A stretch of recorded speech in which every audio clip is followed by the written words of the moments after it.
Hi friends, visit fpdf.org and download the zip file.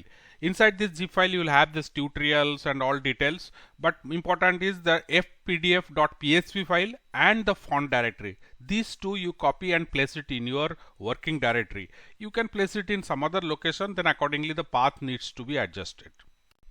We'll write a simple code here.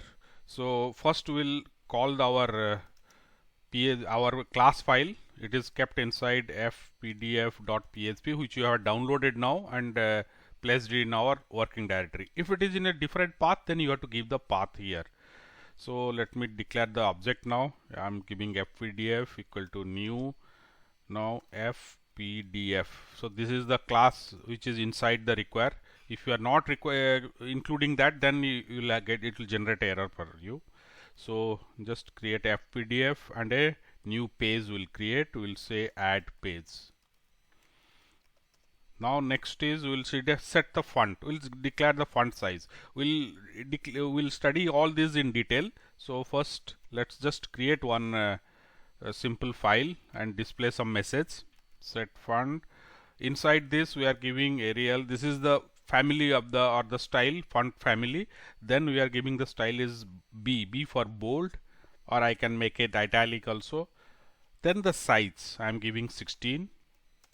Now let me create a cell. This is the one of the important function we'll be frequently using. We'll read this in detail also. Cell. This is the place where we will be posting our text inside that. So the cell will have a width of 80 and a height of 10 and the string whatever I want to give. Let's say hello world. Hello world, and that's all. This is now time to display it. PDF. Now let me just go output. This is the function where we will be actually displaying the one. So there are different options are there, whether I want to display it in the browser or ask the user to download or save it, or display it as a string or save it in the server. We'll see in detail that part. So let's first run and see our output. This is the file name which I am just creating, and now I means it is just display it in the send to browser and display it in the browser. Let the user decide whether to save it or whatever it is. We are not forcing a download or anything. Now I have saved it, gone to my browser, my URL is set, it's my local host. I am refreshing.